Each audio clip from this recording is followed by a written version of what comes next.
Yang saya hormati Ibu Dr. Yeni Febrianiun, SSI MSI, serta teman-teman yang saya cintai. Sambutlah salam semangat setulus hati. Assalamualaikum warahmatullahi wabarakatuh. Perkenalkan, nama saya Diana Lupitasari dengan NIM 3211711053. Jurusan Kimia, Fakultas Sains dan Informatika, Universitas Jenderal Ahmad Yani.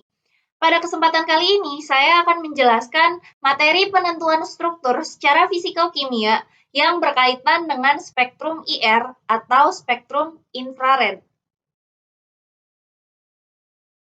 Spektroskopi inframerah merupakan suatu metode yang mengamati interaksi molekul dengan radiasi elektromagnetik yang berada pada daerah panjang gelombang 0,75 hingga 1000 mikrometer atau pada bilangan gelombang 13.000 hingga 10 cm pangkat min 1.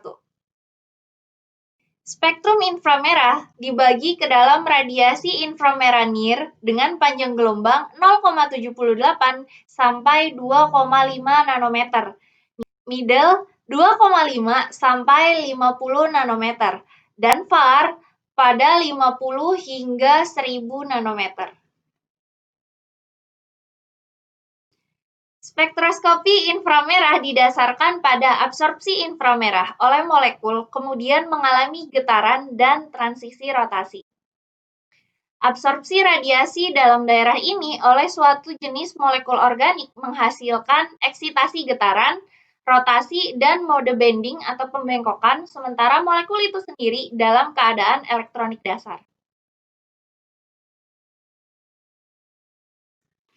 Dasar spektrofotometri inframerah digambarkan oleh Hooke, di mana didasarkan atas senyawa yang terdiri dari dua atom atau diatom yang mana digambarkan dengan dua bola yang saling terikat oleh pegas, seperti gambar ini.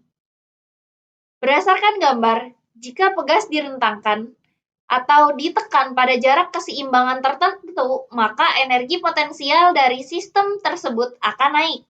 Bila ikatan bergetar, maka energi vibrasi terus-menerus dan secara periodik berubah dari energi kinetik ke energi potensial dan sebaliknya.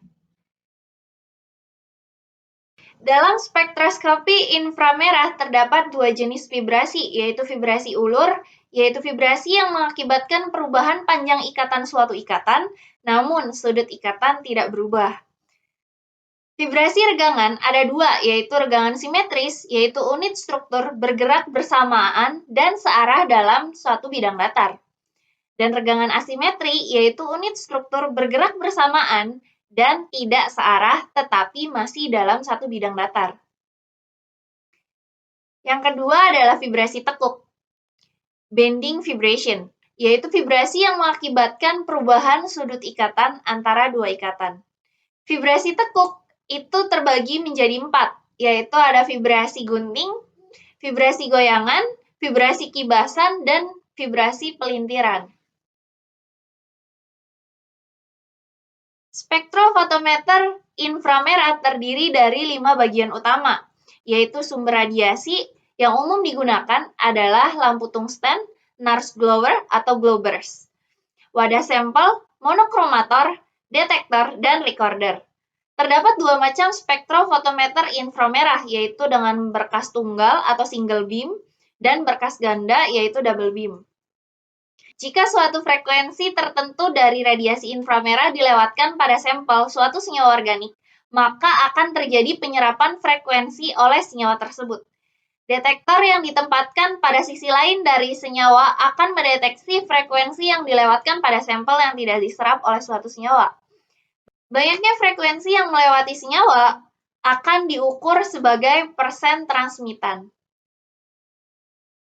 Spektrofotometer inframerah pada umumnya digunakan untuk menentukan gugus fungsi suatu senyawa organik. Yang kedua, untuk mengetahui informasi struktur suatu senyawa organik dengan membandingkan daerah sidik jarinya. Spektroskopi inframerah lebih banyak pita jika dibandingkan dalam UV vis, fluorescence, atau fosforens. Pitanya juga lebih tajam, pola adalah nyata untuk molekul yang diberikan, kecuali untuk isomer-isomer optis. Dalam menginterpretasi suatu spektrum IR, senyawa hasil isolasi atau sintesis, fokus perhatian dipusatkan kepada gugus fungsional utama seperti karbonil, hidroksil, nitril, dan yang lain. Serapan C dengan C tunggal dan C dengan H sp3 tidak perlu terlalu diutamakan karena hampir semua senyawa organik mempunyai serapan pada daerah tersebut. Ini adalah daftar gugus fungsi dan bilangan gelombangnya.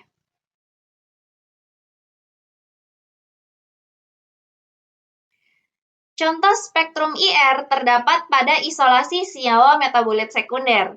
Ini adalah jurnal senyawa metabolit sekunder dengan judul senyawa triterpenoid dari ekstrak N-heksan daun kelor dan uji aktivitas antibakteri terhadap Staphylococcus aureus dan Escherichia oleh Yusa Salimi dan kawan-kawan pada tahun 2019 dalam Indonesian Journal Chemistry Research nomor 7 volume 1.